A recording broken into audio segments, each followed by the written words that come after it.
Cap sur la transition, on s'intéresse aux politiques publiques environnementales et c'est le podcast de l'IDRI.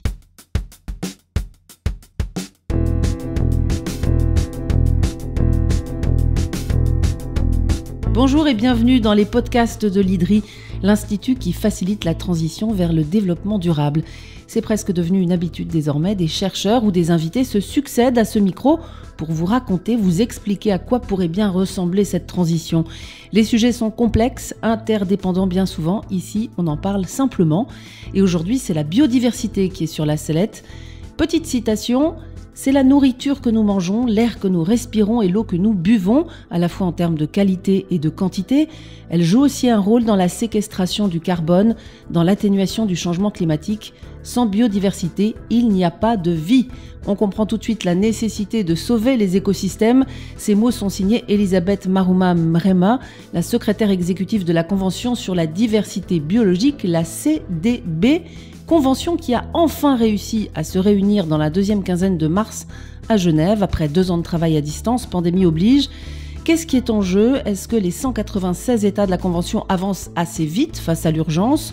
Sur la route de la COP15, c'est un nouvel épisode des podcasts de l'IDRI et c'est Juliette Landry qui vient tout nous expliquer. Elle est spécialiste de la gouvernance internationale de la biodiversité à l'IDRI. Bonjour Juliette Landry. Bonjour. Vous étiez à Genève fin mars au cœur de cette ruche au chevet de la biodiversité, très active parmi les quelques 2000 délégués de la Convention pour la diversité biologique.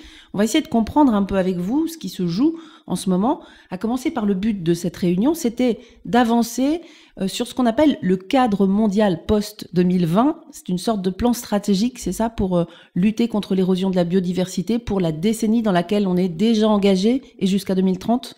Oui, c'est exactement ça. Donc les pays se sont retrouvés pour la 3e fois depuis 2019 pour négocier ce nouveau cadre mondial qui vise à décider collectivement comment on va enrayer cette érosion de la biodiversité à l'horizon 2030. Pour finalement adopter ce cadre lors de la prochaine COP de la biodiversité, c'est ça ? Oui, c'est ça. Après environ 4 reports, on estime que cette COP aura lieu à la fin de l'année 2022, on l'espère. Voilà, on croise les doigts. Alors l'IPBES, c'est-à-dire en quelque sorte le GIEC de la biodiversité, a alerté en 2019 sur le fait qu'environ 1 million d'espèces animales et végétales sont aujourd'hui menacées d'extinction du fait des activités humaines. Ça suppose qu'il faudrait opérer des changements radicaux. Quelles sont les grandes menaces qui sont discutées et qui justifient cette urgence ?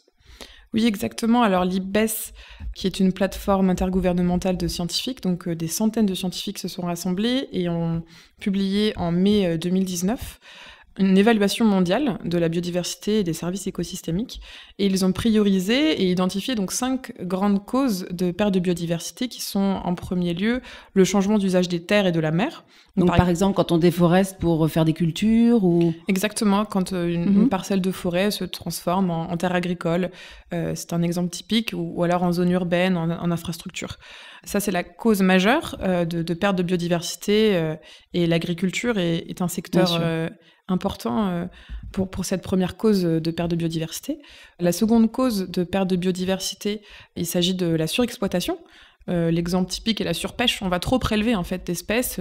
L'abondance, quand on parle d'abondance, il y a effectivement la biodiversité, c'est la diversité des espèces, la diversité génétique, mais l'abondance est quelque chose de très important pour la biodiversité. Quand on va trop prélever, c'est trop. Troisième menace, il s'agit des pollutions. Les 3 plus grandes pollutions, celles qui ont le plus d'impact sur la biodiversité, sont, selon l'IPBES, les pesticides, les engrais et le plastique, la pollution plastique. Ouais. Le changement climatique est la 4e cause de perte de biodiversité. Donc il y a effectivement des liens vraiment interconnectés entre le climat et la biodiversité, et on en parle de plus en plus, c'est important. Et la 5e cause, la grande cause de perte de biodiversité, parce qu'il y en a d'autres évidemment, il s'agit des espèces invasives envahissantes. Et c'est pour ça qu'on vous demande de ne pas emporter avec vous dans l'avion une espèce de faune ou de flore qui pourrait avoir des impacts dans un autre écosystème. La grenouille qui se met à envahir des régions entières parce qu'elle domine les autres. Alors qu'est-ce qu'on fait dans les discussions pour essayer de faire face à ces menaces ou au moins de les gommer, de les éliminer ou de les réduire ? Donc dans le cadre des négociations, les pays se mettent d'accord sur à la fois comment on va directement adopter des cibles sur ces menaces. Typiquement, les 3 premières cibles de cadre, ce sont sur les changements d'usage des terres, avec la mise en place d'aires protégées. On parle souvent du 30% d'aires protégées à l'échelle globale, les restaurations, la planification spatiale. Il y a aussi d'autres cibles sur les autres grandes causes, mais il y a aussi tout un tas d'autres cibles qui viennent accompagner ces cibles directement adressées aux causes directes de biodiversité. Et là, il s'agit par exemple des questions de financement. Comment on va rediriger les subventions néfastes, les éliminer pour qu'elles n'aient plus ces effets négatifs sur la biodiversité. C'est quoi, par exemple, une subvention néfaste ? Une subvention néfaste, c'est par exemple quand on va subventionner des pratiques agricoles peu durables, des pratiques de pêche peu durables. Je parle d'agriculture parce que c'est le plus gros paquet de subventions néfastes pour la biodiversité. Donc ça, ce sont des discussions très concrètes, finalement, hein. Oui, on s'attaque à quelque chose de très concret et à la fois quelque chose qu'on a du mal à mesurer parce que c'est des montants très, très importants. On parle par exemple de 500 milliards par an, une étude de l'OCDE, de subventions néfastes publiques pour la biodiversité. Une autre étude montre que c'est environ 1,8 trillion par an quand on prend en compte toutes les subventions néfastes à l'environnement. Et à l'inverse, il peut y avoir des subventions positives. Je ne sais pas comment vous les appelez, mais... Oui, tout à fait. Donc, dans le cadre des négociations, c'est aussi un sujet assez complexe parce que les pays essayent de réfléchir à la fois comment on va éliminer, mais aussi comment on va, par exemple, réformer des subventions pour qu'elles prennent en compte la biodiversité, pour qu'elles soient soit positives pour la biodiversité, avec, par exemple, l'agriculture régénérative ou ce genre de pratiques, ou alors qu'elles soient tout simplement neutres et qu'elles ne contribuent pas à l'érosion de la biodiversité. Mais à la fois, il faut mettre plus d'argent sur la table. Oui, c'est ça, il y a quand même une question de moyens qui est centrale et on est très loin des besoins. Mais par exemple, rien que pour les aires protégées, on estime qu'il faut entre 100 et 120 milliards par an pour atteindre cet objectif dont on entend beaucoup parler, qui est le 30% d'aires protégées à l'échelle mondiale à 2030. 30% en 2030, c'est vraiment un objectif minimum. On parlerait plutôt de 50% de protection si on veut vraiment être ambitieux. Mais voilà, c'est déjà 100 à 120 milliards par an qu'il faudrait et qu'on n'a pas encore. Et sachant aussi que la biodiversité, les écosystèmes et la biodiversité les plus riches se trouvent dans les pays du Sud. Ce sont eux qui ont le moins de moyens, le moins de capacités pour faire face à ça. Et donc, il y a vraiment des enjeux aussi politiques qui se sont joués aussi à Genève et là où il y a eu beaucoup de discussions sur ces questions de financement. Alors, le précédent plan stratégique de 10 ans pour la diversité biologique, pour 2011-2020, avait défini des objectifs pour stopper l'érosion de la biodiversité. C'était les 20 objectifs d'Aichi. Aichi, donc, c'est au Japon. Le bilan n'est pas bon de l'avis général. Est-ce que cette fois, on se dirige vers des objectifs qui seraient chiffrés avec un meilleur suivi ? Oui, c'est ça. En 2018, les États, quand ils se sont rejoints pour lancer cette préparation du nouveau cadre, ils sont tous partis du constat que, effectivement, les objectifs d'Aichi, quand on les lisait, ils étaient très ambitieux, mais ils n'étaient pas du tout précis, pas du tout ce qu'on pouvait dire smart, donc mesurable.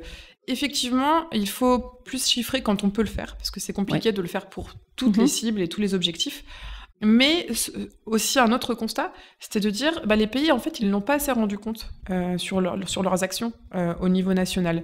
Dans le cadre de la CDB, c'est un contexte de coopération et donc il ne faut pas faire du naming and shaming, ce qu'on appelle, on va pas pointer du doigt quelqu'un qui fait mal. En revanche, c'est important de savoir ce qui est fait et aussi d'évaluer collectivement sur quelle trajectoire on se trouve en fait, et aussi où se trouvent les besoins, pour savoir par exemple pour les pays en développement, où se trouvent leurs besoins de financement.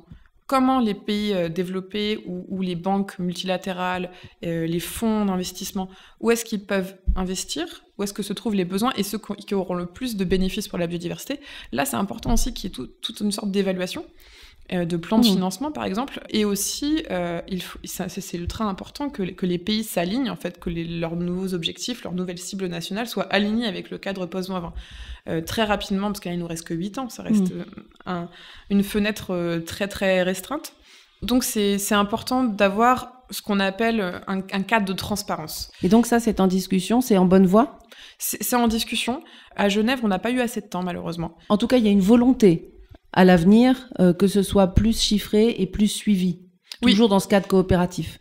Il y a cette volonté, mais c'est aussi un problème, parce que quand on essaye de se mettre d'accord, par exemple même sur une cible chiffrée globale, certains États arrivent et disent « mais attendez, pour moi ça ne fait pas du tout sens dans mon pays. Là vous me dites 30% de protection, moi j'en protège déjà 50%. Ou alors vous me dites 30%, mais moi j'ai 80% de mon territoire qui est déjà anthropique, donc je ne peux pas.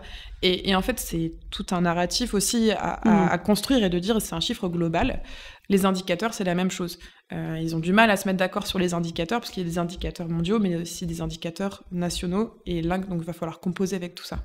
Et ce qu'il faut garder à l'esprit, Juliette Landry, c'est qu'il y a aussi toutes sortes de causes indirectes qui menacent la biodiversité. C'est pas d'un côté la nature, de l'autre l'économie, etc. Ce sont vraiment nos modes de vie en fait qu'il faut repenser. Tout est interconnecté. Oui, à la base de ce dialogue sur le cadre mondial pour la biodiversité, il y a une théorie du changement et ce qu'on appelle aussi le changement transformateur. Comment on va opérer le changement transformateur de notre société pour faire en sorte que ces causes directes de perte de biodiversité ne soient pas alimentées par ces causes indirectes que sont nos modes de production, nos modes de consommation, nos modes de vie. Et donc, c'est quelque chose de très compliqué parce que la CDB a un mandat restreint qui est la biodiversité, les écosystèmes. Mais pour fonctionner correctement, elle a besoin d'avoir des transformations profondes à toutes les échelles de la société. En fait, il faudrait arrêter de voir la biodiversité dans un silo, comme sauver les pandas, mais aller beaucoup plus loin et s'attaquer aux réelles causes. Mais voilà, la suite des discussions, ça sera fin juin à Nairobi, au Kenya, pour essayer de boucler ces négociations. Dernière ligne droite pour trouver un accord avant la COP15 de Kunming. C'est en Chine, si le Covid le permet, à la fin de l'été. Et vous y serez au Kenya, Juliette Landry. Merci beaucoup pour ce décryptage des enjeux des discussions en cours pour stopper l'érosion de la biodiversité sur la planète.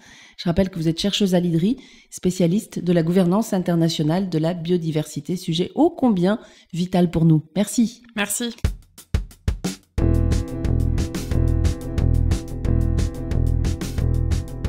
Cet éclairage est disponible sur toutes les plateformes de podcast. N'hésitez pas à le partager et à réagir en envoyant vos remarques ou suggestions sur les comptes Twitter et LinkedIn de l'IDRI, I2DRI. Et à très bientôt pour un nouvel épisode de Cap sur la transition.